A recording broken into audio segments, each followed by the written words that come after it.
ঠিক আছে স্যার, আমরা 18 নম্বর ম্যাথটা দেখি।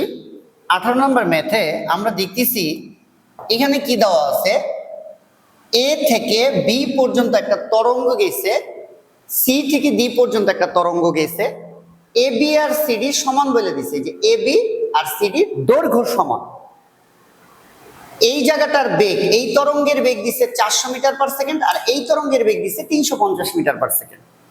গতে বলছে দৃশ্যকল্প এক অনুসারে তরঙ্গদ্বয়ের কম্পাঙ্কের পার্থক্য এত হলে কম্পাঙ্ক দ্বয় কত হবে নির্ণয় করো। তাহলে স্যার আমার একটা কম্পাঙ্কের পার্থক্য দিছে, তাহলে এফ এ বা ধরো F1, এটার জন্য কিছু কম্পাঙ্ক F2, এই তরঙ্গের কম্পাঙ্ক F1, এই তরঙ্গের কম্পাঙ্ক F2।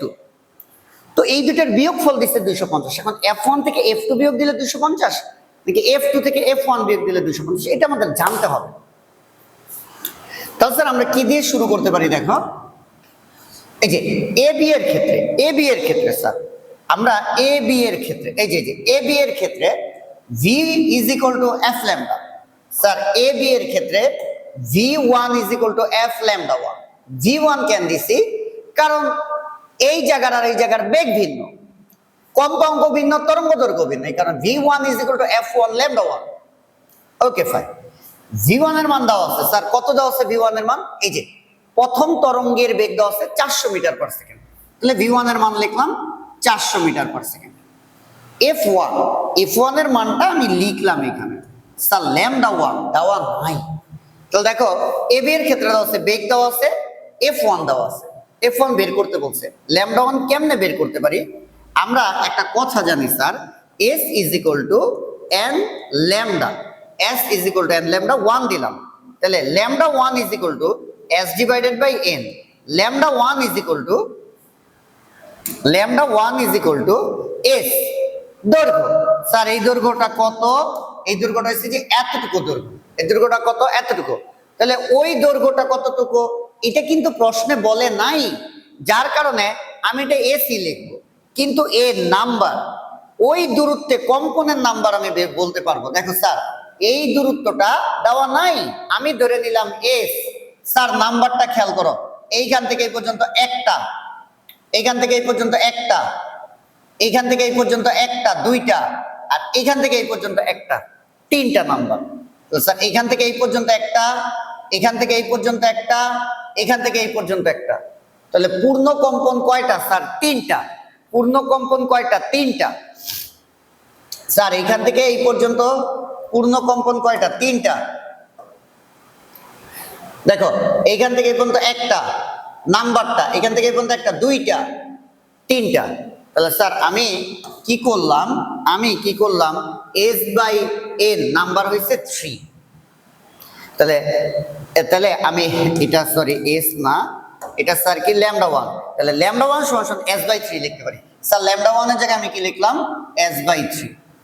ওকে, তাহলে আমি এখান থেকে F1 সমান যেটা লিখতে পারি 3 4 1200 বাই S, এটাকে আমি দিলাম 1। সেম ভাবে আমরা সেকেন্ড তরঙ্গটার জন্য V is equal to F lambda খাটাবো। তাহলে CD এর ক্ষেত্রে কি sir V is equal to F lambda। CD তরঙ্গের ক্ষেত্রে বেগ এই যে স্যার দাও 350, তাহলে বেগ লিখলাম 350। F2 এর মান বের করব ল্যামডা 2, তাহলে CD তরঙ্গের ক্ষেত্রে lambda S is equal to n lambda, তাহলে নাম্বারটা বের করি S by ল্যামডা। স্যার সবচেয়ে ইম্পর্টেন্ট যে বেসিকটা এটা হচ্ছে এই দূরত্ব আর এই দূরত্ব সেম, AB সমান CD, তাই এই দূরত্বকে আমি যেহেতু S ধরছি, এই CD দূরত্বকেও আমি AC ধরবো, এই AC ধরবো, কারণ দুই দূরত্ব সেম। তাহলে আমি যদি এতটুকু X ধরতাম, তাহলে এটারও স্যার আমি Xই ধরতাম, কিন্তু ওই জায়গাটায় স্যার নাম্বার কয়টা, দেখো S তো লিখলামই, আমরা একটু এই জায়গাটা ঠিক করে লিখব।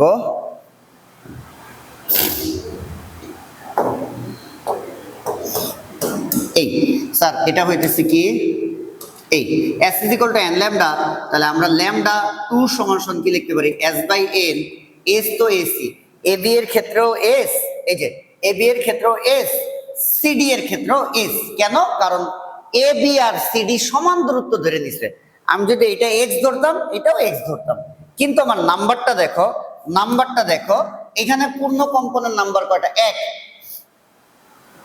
2 3 4। তাহলে এই সিডি এর মধ্যে পূর্ণ কম্পন আছে চারটা। তাহলে স্যার 4 দ্বারা ভাগ। তাহলে স্যার কত দ্বারা ভাগ? 4 দ্বারা ভাগ। তাহলে স্যার এখানে ল্যামডা 2 এর জায়গায় লিখতে পারি s/4। তাহলে f2 সমান সমান এটা স্যার হয় 1400 ডিভাইডেড বাই s, এটাকে দিলাম 2। স্যার বা s এর মান এই যে f1 আর f2 এর মধ্যে কোনটা বড় ভালো করে একটু খেয়াল করো। আমি একটু বলি, এই যে এতটুকু আর এতটুকুর মধ্যে টাকাও ধরো, কথার কথা s এর মান 1, s এর মান কত? 1। তাহলে f1 1 হইলে এটা যদি 1ই হয় তাহলে f1 এর মান 1200, এটা 1 হইলে f2 এর মান 1400।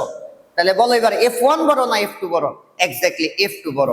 তাহলে আমরা বিয়োগ করব বড় থেকে ছোট, এই f2 f1 সমান সমান 250। এই যে কম্পাঙ্কের পার্থক্য 250, f2 f1 সমান সমান 250।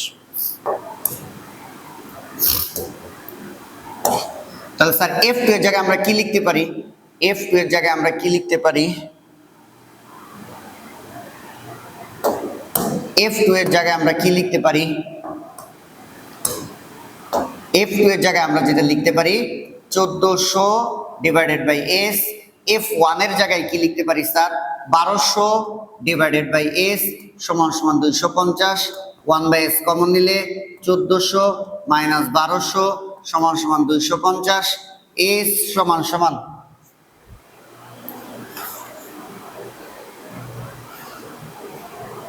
তাহলে এটা যেটা দাঁড়ায় 200/250।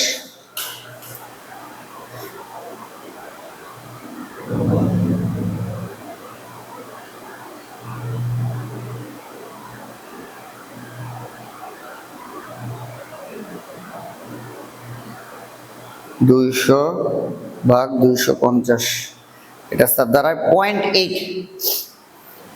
এই যে স্যার এস এর মান 0.8। ওকে, তো এস এর মান তো আমরা পাইছি। আমাকে বলছে কম্পাঙ্কদ্বয় কত হবে এটা নির্ণয় করো। তো কম্পাঙ্কদ্বয় আমি বের করব কেমনে? এস এর মান আমি একে বসাই। স্যার এস এর মান 1 এ বসাই। তাহলে f1 সমান সমান 1200 ডিভাইডেড বাই 0.8। তাহলে f1 এর একটা মান আসে sir 1200 divided by 0.8। 1200 divided by 0.8, এটা আসে স্যার 1500। এটা আসে 1500। এই যে 1500 হার্জ। দেন স্যার এস এর মান 2 এ বসাই। এস এর মান 2 এ বসাই। তাহলে স্যার f2 সমান সমান 1400 ডিভাইডেড বাই 0.8। এই যে এস এর মান 0.8। এই তাহলে f2 এর যে মান আসে এটা হচ্ছে 1750 হার্জ। তাহলে স্যার f1 এর মান কত? 1500 হার্জ। f2 এর মান কত? এটা হচ্ছে 1400 হার্জ, সরি 1750 হার্জ। তাহলে স্যার কম্পাঙ্ক দুটো কিন্তু আলাদা হইল। আশা করি বোঝা গেছে। ঘতে কি বলছে? তরঙ্গ দৈর্ঘ্য বনাম কম্পাঙ্কের লেখচিত্র অঙ্কন করো। তাহলে স্যার এক্স অক্ষে আমরা কম্পাঙ্কের মানগুলো নিব আর ওয়াই অক্ষে তরঙ্গ দৈর্ঘ্যের মানগুলো নিব। এক্স অক্ষে আমরা কম্পাঙ্কের মান নিব, ওয়াই অক্ষে তরঙ্গ দৈর্ঘ্যের মান নিব। এই যে এক্স অক্ষে কম্পাঙ্কের মান নিব, কম্পাঙ্কের মান কত কত বসাবো স্যার? 400। কম্পাঙ্কের মান এই যে 80, 130, 210 এইভাবে বসাবো। ফার্স্ট হইতেছে কত? 80, 130, 130, 210, 130, 210, 320, 320, 460, হ্যাঁ 460 এরকম বসাবো কম্পাঙ্কের মানগুলো হার্জ। আর তার উপরে বসাবো কত? দেখো এই যে 0.4, 2.5 এরকম দেওয়া না মানগুলা। তাহলে 1 2 3 4 এগুলো বসাই দিই।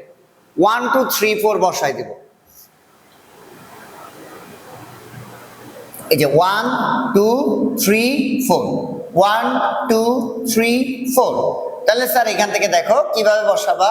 ল্যামডার মান যখন 460 তখন তরঙ্গ দৈর্ঘ্য 0.7, ল্যামডার মান যখন 460 তখন তরঙ্গ দৈর্ঘ্য 0.7 মানে 1 এর থেকে কম, এই যে এই জায়গায়। তারপরে দেখো যখন 320 তখন 1, তাহলে 320 এর জন্য 1 মানে আরেকটু উপরে। তারপরে স্যার 210 এর জন্য 1.5, এই যে 210 এর জন্য 1.5 মানে আরেকটু উপরে। তারপর 130 এর জন্য হইতেছে 2.5, যে 130 এর জন্য 2.5 মানে এখানে। 407 এর জন্য 0.7, এই যে 407, সরি